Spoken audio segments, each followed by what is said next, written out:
बिस्मिल्लाहिर्रहमानिर्रहीम। Dear students, अस्सलाम वालेकुम। जैसे कि PS5 408 की असाइनमेंट ओपन हुई थी और मुझे बहुत कमेंट आ रहे थे इसको लेकर, और आज लास्ट डेट है और कल ग्रेस डे है, तो आप एडिटिंग कर सकते हैं अगर कहीं पे मिस्टेक हो। फर्दर ये है कि असाइनमेंट का सलूशन जिन्होंने अभी तक नहीं बनाया तो आज मौका मिल गया उनको असाइनमेंट का सलूशन देखने का और बनाने का। ये जितने भी सलूशन प्रोवाइड किए जाते हैं एक्चुअली में आपकी अंडरस्टैंडिंग को क्लियर करने के लिए, कॉन्सेप्ट को क्लियर करने के लिए, ना कि आप बनी बनाई असाइनमेंट्स में एडिटिंग करें स्टार्ट। वो चीज़ ना करें तो बेहतर है। आप अपनी सेल्फ राइटिंग में लिखना बेहतर समझें। तो असाइनमेंट का जो सलूशन है वो इसी वीडियो में मैं बताऊंगा, लेकिन बताने से पहले मेरी रिक्वेस्ट है उन व्यूवर्स या साइकोलॉजी के स्टूडेंट्स हैं जिन्होंने अभी तक साइकोलॉजिस्ट कम्युनिटी यूट्यूब चैनल को सब्सक्राइब नहीं किया, तो kindly please psychologist community YouTube channel को सब्सक्राइब करें, वीडियो को लाइक करें, क्लासमेट के साथ शेयर करें। और अगर आप मॉडर्न और इस्लामिक साइकोलॉजी को जानना चाहते हैं तो inner Psychoflix youtuber channel powered by psychologist community, इसी वीडियो के डिस्क्रिप्शन में आपको इनर साइकोफ्लिक्स यूट्यूबर चैनल का लिंक भी मिल जाएगा। और आप हमें इंस्टाग्राम, टिकटॉक, ट्विटर और फेसबुक में भी फॉलो कर दें। इसी वीडियो के डिस्क्रिप्शंस में आपको इंस्टाग्राम, टिकटॉक, ट्विटर और फेसबुक का लिंक भी मिल जाएगा। असाइनमेंट के ऑब्जेक्टिव्स को पहले डिस्कस कर लेते हैं। यूजुअली जब भी असाइनमेंट ओपन होती है तो उसके कोई ना कोई ऑब्जेक्टिव्स होते हैं।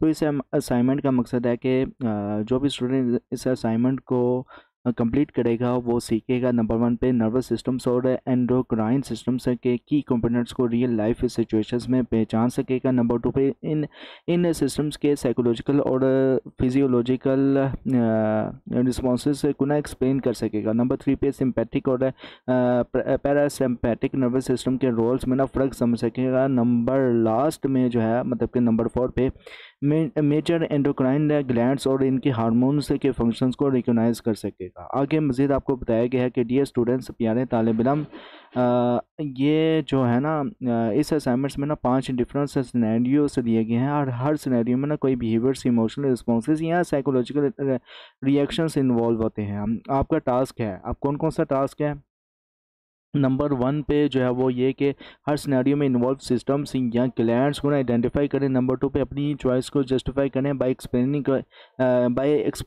कि आइडेंटिफाई सिस्टम्स या ग्लैंड्स का फंक्शंस और रेलिवेंस क्या है। नंबर 3 पे एसोसिएटेड ब्रेन रीजन्स को ना बताएं जो ऑब्जर्व बिहेवियर्स के लिए ना रिस्पॉन्सिबल्स हैं, चाहे डायरेक्टली मेंशंस ना हो।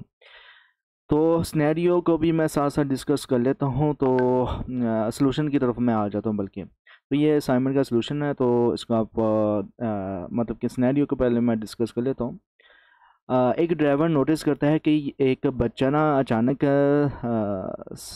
सड़क पर आ गया है। वो ब्रेक्स लगाता है एक्सीडेंट से बचाने के लिए और इसका दिल तेज़ धड़कने लग जाता है, हत्ता कि कांपने लग जाता है और पसीने भी आते हैं। डेंजर जो है वो ख़त्म होने के बाद भी वो ना मतलब कि शौक में महसूस करता है। मतलब कि शौक होता है ना, जो एकदम से जो है ट्रेजिडी हो जाना, और अलर्ट रहता है।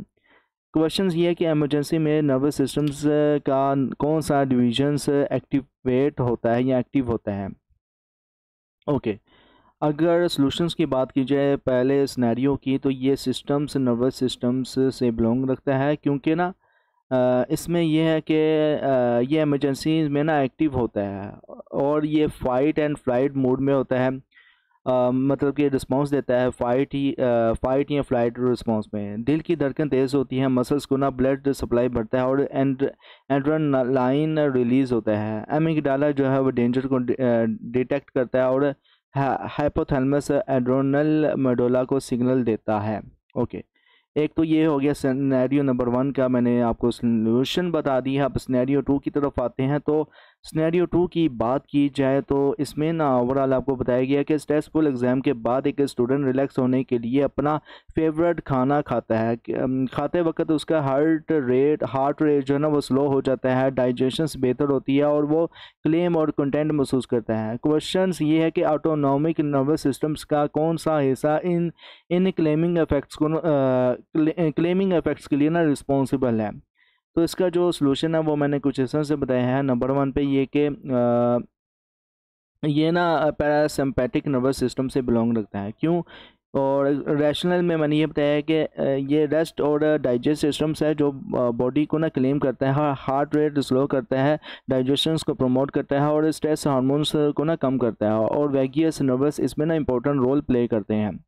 थर्ड नंबर स्नैरियो की बात की जाए तो थर्ड नंबर स्नैरियो की तरफ भी आ जाते हैं, और ये इसमें आपको बताया गया है कि एक यंग अडल्ट को ना डॉक्टर से पता चलता है कि उसका ना ब्लड शुगर लेवल्स हाई है और उसे डायबिटीज़ का डायग्नोसिस मिलता है। उसे इंसुलिन इंजेक्शंस लेना है और रोज़ ग्लूकोज लेवल जो है वो चेक करना है का जो है वो एडवाइस भी दिया जाता है। क्वेश्चन ये है कि एंडोक्राइन ग्लैंड का फंक्शंस प्रॉपर्ली नहीं हो रहा इस केस में। तो आंसर जो है वो सिनेरियो नंबर 3 की बात की जाए तो मैंने जो आइडेंटिफिकेशंस की है, आइडेंटिफिकेशंस में मैंने पेनक्रियास मतलब कि आइसोलेट्स ऑफ लेग्रेंस का जो है ना वो सोल्यूशन मैंने आइडेंटिफाई किया है। तो पेनक्रियास में बीटा सेल से इंसुलिन से प्रोड्यूस करते हैं जो ब्लड शुगर्स कंट्रोल करते हैं। डायबिटीज़ में इंसुलिन कम नहीं करता या कम बनाता है, इसलिए ना ब्लड शुगर हाई रहता है। स्नैरियो नंबर 4 की बात की जाए तो स्नैरियो नंबर 4 में आपको बताया गया है कि एक ना मतलब कि स्नैरियो नंबर 4 में बताया गया है कि क्लास में ना स्पीच देने से पहले एक स्टूडेंट से नर्वस फील्स करता है और उसके माउथ जो है मतलब कि मुंह जो है वो खुश्क हो जाता है, हार्ट भी तेज़ हो जाती है और हाथ जो है वो ठंडे हो जाते हैं। वो अपनी मेमोराइज जो है ये मेमोरीज जो है वो इंट्रोड्यूस करवाने से भूल जाता है, मतलब कि बोलना ही भूल जाता है कि क्या मैंने बोलना है और किस तरह से बोलना है और क्या मैंने स्टार्ट करना है। क्वेश्चन ये है कि ऑटोनॉमिक नर्वस सिस्टम्स और एंडोक्राइन सिस्टम्स का ना कौन सा कंपोनेंट इन स्ट्रेस सिम्टम्स के लिए रिस्पॉन्सिबल है। ठीक है, तो ये जो है वो सिंपैथिक नर्वस सिस्टम्स और एंटरनल जो है रिस्पॉन्सिबल है। अगर इसके एक्सप्लेनेशंस की बात की जाए आइडेंटिफिकेशंस को लेकर, मैंने रैशनल कुछ इस तरह से दिया है कि स्ट्रेस सिम्टम्स और एड्रेनल ग्लैंड्स को ना एक्टिवेट करता है, एड्रेनल तेज हार्ट बीट और स्वेटिंग करता है, कोर्टिसोल मेमोरी को अफेक्ट करता है और हिप्पोकैम्पस पर असर होता है।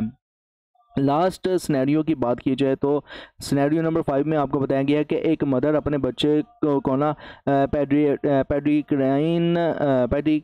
पेडिट्रिशियंस के पास ले जाती है, पेडिट्रिशियंस के पास ले जाती है क्योंकि ना उसके हाइट वो कम है और डेवलपमेंट स्लो है। टेस्ट से पता चलता है कि ग्रोथ हार्मोन्स लेवल इनसफिशिएंट है। क्वेश्चन ये है कि ग्रोथ हार्मोन्स प्रोड्यूस करने वाली एंडोक्राइन ग्लैंड कौन सा है। तो आइडेंटिफिकेशंस मैंने कुछ इसमें जो है वो पिट्यूटरी ग्लैंड्स है मतलब कि एंटीरियर से दिया। अब जाहिर सा बात है कि पिट्यूटरी ग्लैंड्स जो है वो हार्ट से ताल्लुक़ रखते हैं, तो मैंने जस्टिफिकेशंस में कुछ इस तरह से इसमें दिया है फिफ्थ सिनेरियो को लेकर कि एक तो पिट्यूटरी ग्लैंड्स ग्रोथ हार्मोन्स मतलब कि जीएच प्रोड्यूस करते हैं जो ग्रोथ और डेवलपमेंट के लिए ना ज़रूरी है। जीएच की मतलब कि ग्रोथ की जो कमी से ना हाइट और डेवलपमेंट स्लो हो जाती है। ओवरऑल ये था आपकी असाइनमेंट का सलूशन। कैसा लगा कमेंट्स में लाजमी बताएं। और फर्दर ये है कि मेरी जो स्क्रीन थी वो थोड़ी सी हैंग हो रही थी, इसलिए आपको मेरी वॉइस और स्क्रीन कैप्चर जो है आगे पीछे शो रहा होगा, तो इसके लिए माजरत। और इंशाल्लाह मिलते हैं किसी नेक्स्ट असाइनमेंट जीडीपी या क्विज़ेस या शो लेक्चर्स की सीरीज़ में या साइकोलॉजी से रिलेटेड वीडियोज़ में। Till then thank you so much. अल्लाह हाफिज़।